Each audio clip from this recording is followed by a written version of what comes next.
अस्सलाम वालेकुम दोस्तों, तुसीं वेखदे पे अपना देश पंजाब टीवी ते मैं तुहाडा मेज़बान मुहम्मद नदीम खरल। सब तो पहले अपने चैनल को करो सबसक्राइब ते बैल आइकन का बटन दबाओ कि मेरी हर आने वाली नवी वीडियो तुहाडे तक पहुँच सके। दोस्तों अज फिर तुहाडे वास्ते तुहाडा वीर नदीम खरल एक नवी वीडियो दे नाल हाज़र है और अलहमदुलिल्लाह ये जानवर बड़े खूबसूरत ने और तुहानूं पसंद भी आएंगे। जोड़ा है गावां दा और चौलस्तान ते क्रॉस गावां ने जनाब दो। तुसीं तुहानूं एक चौलस्तान क्रॉस है, सहीवाल दे विच एक सहीवाल क्रॉस है, किसी होर शहर फ्रीजन या किसी चीज़ जो मालक को पूछांगे जो भी हिसाब किताब है। अगे भी वीडियो एक बार अपलोड हुई है, निकलो नाल एक गांव होर आई है तो मैं चलो दोबारा उन्होंने चढ़ा लीए। कल चढ़ाई सी या परसों चढ़ाई सी। सब तो पहले कैमरामैन साहब नूं सारियां गल्लां करन तो पहले सब तो पहले तुसीं मेहरबानी ये करो कि जिहड़े नवे आने वाले मैंबर ने जिन्हें भी मेरी वीडियो वेखते हैं सब तो पहले मेरे चैनल को सबसक्राइब करो तो नाल लगी टली नूं जरूर दबाया करो कि आवाज़ जिहड़ी आएगी रोजाना की बेस से तुहानूं पता लगे कि नदीम खरल की नवी वीडियो तुहाडे तक पहुँच गई है। तो बिला तखीर वीडियो का आगाज़ करते हैं। सब तो पहले गां नंबर 1 दिखावांगे, फिर गां नंबर 2 दिखावांगे। मेरा कैमरामैन तुहानूं दिखा रहा है, मेरे पीछे डब्बी लाल सफ़ेद रंग की गां, दूसरा सूआ गां है, चंगे उच्चे वजूद की, खूबसूरत है, देसी है या चौलस्तान है या देसी है तो चौलस्तान क्रॉस है या सहीवाल तो चौलस्तान क्रॉस है। थन बड़ा खूबसूरत, दूसरा सूआ गां है, चंगे उच्चे वजूद की, अजे हफ्ता 7 दिन 8 दिन लैंदी है। यह वधना मगर अजे इन्हें भरनियां ने, वाकई ने अजे चंगा करना है तो मगर वधना। मेरे कैमरामैन बड़ा तसल्ली दे नाल एक एक चीज़ इस गां की विखा रहा होएगा। बड़ी खूबसूरत गां है, चौलस्तान दे विच क्रॉस है तो लेकिन नाल है सहीवाल है या देसी है, ये सारा कुछ तुसीं आप वेख लेना है। उस बाद जनाब यह गां दूसरे नंबर वाली वैड़ी है पहलन, यह तो मेरा कैमरामैन दिखा रहे हैं, अगे भी विखा चुके हैं असी।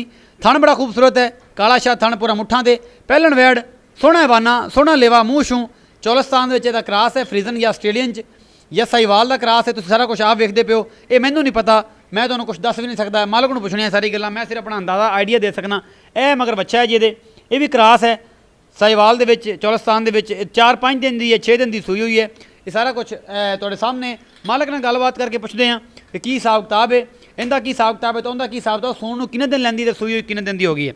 बंदा वही पुराना जिन्हें तुसीं बड़ा अप्रीशिएट करते हो, वही बंदा अज भी रेट चंगे करेगा तो तुहानूं अप्रीशिएट करना, नहीं करेगा तो आपकी मर्जी अपना आप चक लेगा जो भी हिसाब किताब है। अस्सलाम वालेकुम जी। वालेकुम सलाम। की हाल चाल है? ठीक ठाक भैया। की नाम है? इम्तियाज़। इम्तियाज़। इम्तियाज़ वीरे लोग तेन अगे बड़ा सलाह देने तो मुहब्बत प्यार रेट करना तो मेहरबानी तेरी तो हुण भी करेंगे तो लोग इवें सलाह देंगे तो बाकी तरह फिर तेन पता ही है, समझते पे तुसीं जिहड़ी मैं गल करना चाह रहा कमेंट जो भी होंदा है। यह जिहड़ी चौलस्तान है या की है, की हिसाब किताब इहदा?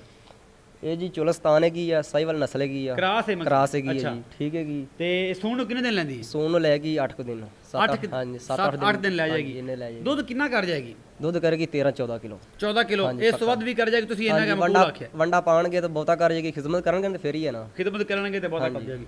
मकूल या मुल की है? 1,75,000। 1,75,000 रुपया इस गां दा? हाँ जी। मुहब्बत प्यार कर लांगे, थोड़ा बहुत कर लांगे। अच्छा जी, थोड़ा बहुत मुहब्बत प्यार होएगा। 1,75,000 रुपया मुल है जी।